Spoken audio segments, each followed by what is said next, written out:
Сәлеметсіздер ме, құрметті туризм мамандығының студенттері. Бүгін қарастыратын тақырыбымыз емдік сауықтыру туризмі. Бұл тақырыптың негізгі мақсаты емдік сауықтыру туризмінің мәнін, бағыттарын және адамның денсаулығын жақсартудағы рөлін түсіндіру, емдік сауықтыру туризмінің жіктелу түрлерін түсіндіру, сауықтыру орындарының қызмет ерекшеліктерімен таныстыру. Сіздер білетіндей, емдік сауықтыру туризмінің нарығы өте кең және рекреациялық ресурстармен тығыз байланысты болады. Сауықтыру демалысы ол әркімге, әр адамға қажет болып табылады. Тіпті спорттық немесе шытырман оқиғалы туризмді ұнататындар да кем дегенде жылына бірнеше рет шығып, емдік сауықтыру бағдарламасын алып тұрады. Енді біз емдік сауықтыру туризміне анықтама берейік. Емдік сауықтыру туризмі дегеніміз санаторий, курорттық емдеуге негізделген және адамның денсаулығын жақсарту, қалпына келтіру және профилактика жасауға бағытталған туризмнің бір түрі. Мұндай сапарларда басты рөлді табиғи емдік ресурстар атқарады. Туристер көбіне ұзақ уақытқа 2-3 аптаға дейін келіп, толық терапиялық әсерге қол жеткізеді. Емдік сауықтыру туризмінің тарихына үңілетін болсақ, ежелгі заманнан бері адамдар минералды сулар мен емдік балшықтарды емдік мақсатта пайдалануды үйренді. Минералды сулар мен емдеудің ең көне материалдық дәлелдерінің біріне Швейцарияның Санкт-Мориц курортының маңындағы көмір қышқыл газы су көздеріндегі күрделі құрылыстардың қирандылары жатады. Сонымен қатар, Рим билігі кезеңіндегі мұндай құрылыстың қирандылары Румынияның әртүрлі заманауи курорттарында, Венгриядағы Балатон көлінің жағасында, Швейцария мен Австриядағы Баденде, Италия аумағында, әсіресе Лациумда және Неаполь шығанағының жағалауында минералды су көздері бар көптеген курорттар болған. Енді емдік сауықтыру туризміне қойылатын талаптар мен ерекшеліктерін қарастырайық. Негізгі ерекшеліктері бұл 3 ерекшелік. Бірінші ерекшелікте бұл туризм түрі өте жоғарғы шығындарды қажет етеді. Сонымен қатар бұл бағасы жағынан қымбат болғандықтан көбінесе ауқатты туристер пайдаланады. Екінші, ол экологиялық және таза аймақ болуы керек. Курорттарда шу, көлік көп болмауы тиіс. Және де климаттық жағдайдың қолайлылығы, жұмсақ климат, жасыл желек, таза ауа міндетті факторлардың бірі болып табылады. Үшінші ерекшелігіне тоқтайтын болсақ, ол жасы үлкен туристер басым барады. Әдетте 40 жастан жоғары келушілер көп, бірақ соңғы жылдары бұл жастық статистика жасарып келе жатыр. Бұл саланың дамуы үшін келесі ресурстар маңызды болып табылады. Бірінші орында ол табиғи емдік ресурстар, яғни оған жататын минералды сулар, балшық және тағы да басқа емдеу көздері. Екінші, жақсы инфрақұрылым, оған кіреді галереялар, бассейндер, жағажайлар. Одан кейін медициналық қызметі бар қонақ үйлер, санаторийлар. Содан соң ойын-сауық инфрақұрылымы, оған кіретіні кинозал, кітапхана, спорт алаңдары. Сонымен қатар тамақтану, дүкен, шаштара сияқты тұрмыстық қызметтердің болуы. Осының бәрі туристерге толыққанды емделу және демалу жағдайын жасайды. Сауықтыру туризмі резиденттер мен резидент еместердің мемлекеттік шекаралар шегінде және мемлекеттік шекаралардан тыс жерлерге кемінде 20 сағат және 6 айдан аспайтын мерзімге қоныс аударуын қамтамасыз етеді. Бұның негізгі мақсаты сауықтыру, адам ағзасының әртүрлі аурулардың алдын алу мақсатында. Емдік сауықтыру туризмнің жіктелуін қарастырайық және сауықтыру түрлері қандай болады. Мына кестеде көрсетілгендей, бұның бірнеше түрі бар. Бірнеше түрлері арқылы сауықтыруды жүзеге асырады. Бірінші, ол бальнеотерапия, минералды сулармен емдеу. Екінші, климатотерапия, климат ерекшеліктерін қолдану. Үшінші, гелиотерапия, күн сәулесімен емдеу. Одан кейін аэротерапия, таза ауамен емдеу. Таласотерапия, теңіз су және жағажай терапиясы. Диетотерапия, емдік тамақтану. Және соңғысы физиотерапия, яғни аппараттармен емдеу. Емдік сауықтыру туризмі негізі курортологияға негізделген. Негізгі аймақтары айтып өткендей курорт және санаторий аймақтары. Енді курорт анықтамасына тоқталайық және оның компоненттерін қарастырайық. Курорт дегеніміз ол табиғи емдік факторлары бар арнайы аймақ.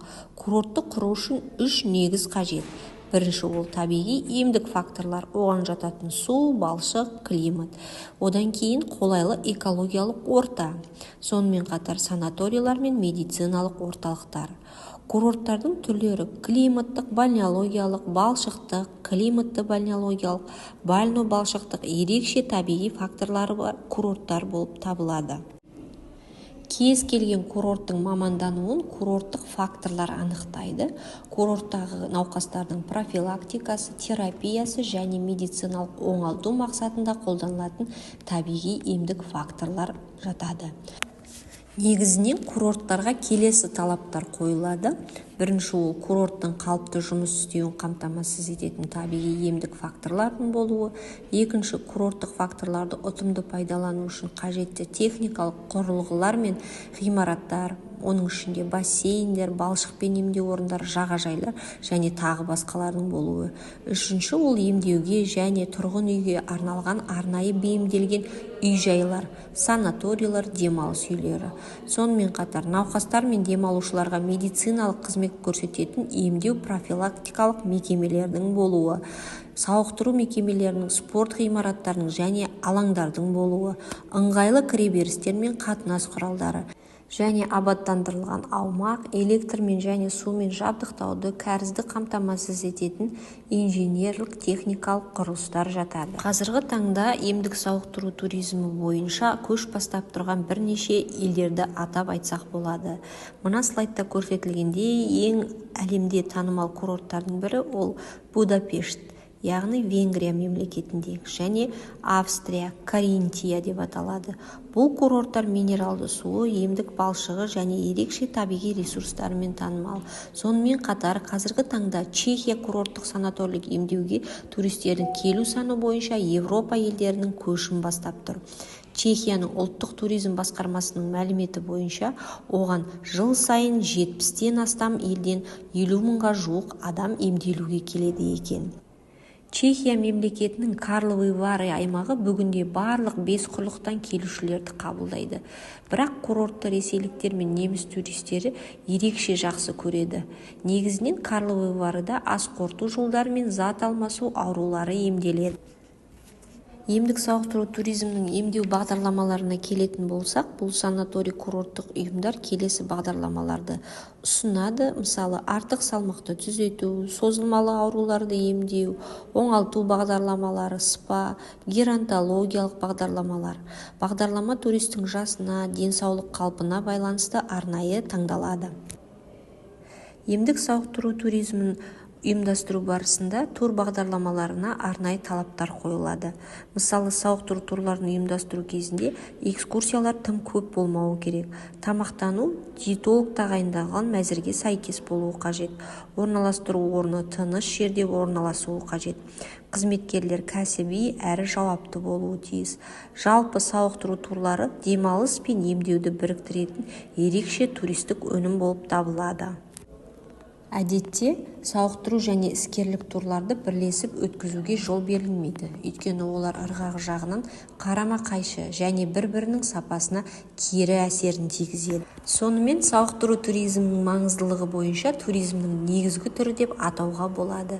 Бүгін біз сауықтыру туризм туралы жан-жақты түсінік алдық. Бұл бағыт туризм индустриясының ең пайдалы әрі сұранысы жоғары сегменттерінің бірі болып табылады. Енді біз осы алған ақпаратымыз бойынша бүгінгі тақырыпты қорытындылайық және бекітейік. Сіздерге Kahoot платформасы арқылы 10 квиздік сұрақ беріледі. Әр сұрақтың өзінің жауабы бар. Ендеше бастаймыз. Бұл жерде 10 сұрақ.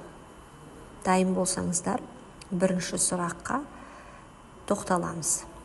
Бірінші, курорт дегеніміз не? Тек қонақ үй орналасқан жер, табиғи емдік ресурстары бар аймақ, үлкен ойын-сауық орталығы, сауда аймағы. Дұрыс жауабы табиғи емдік ресурстары бар аймақ. Екінші сұрақ.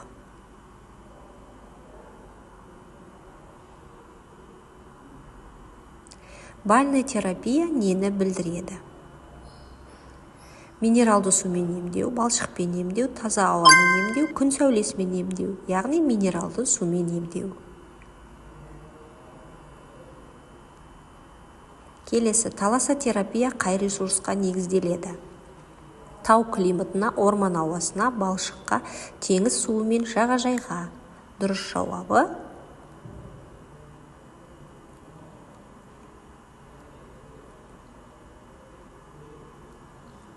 теңіз суы мен жағажайға. Келесі сұраққа өтеміз.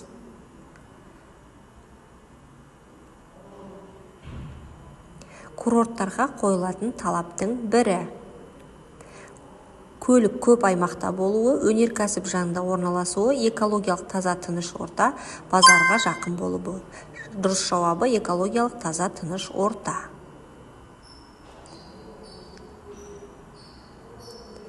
Келесі сұрақ. Климатотерапия дегеніміз не? Жауаптары: климат жағдайын емдік мақсатта пайдалану, минералды балшық, қозғалыс терапиясы, ақпараттық физиотерапия. Яғни бірінші жауабы дұрыс болып табылады. Әлемде термалды сулармен танымал қаланы белгілеңіз. Париж, Будапешт, Берлин, Лондон. Дұрыс жауабы Будапешт. Келесі сұрақ. Курорттар қай жас санатында көбірек сұранысқа ие? 20-25, 10-18, 60 жастан жоғары және 40 жастан жоғары. Дұрыс жауабы 40 жастан жоғары. Келесі сұраққа өтеміз. Сауықтыру турының ұйымдастырылуында не дұрыс? Тым көп экскурсия, диеталық тамақтану, шулы аймақта орналасу, көлік жолының қасында болу. Яғни диеталық тамақтану. Келесі сұрақ. Санаторий курорттық бағдарламаларға не кіреді? Оңалту бағдарламалары, казино ойындары, спа бағдарламалары, жоғары дыбысты концерттер.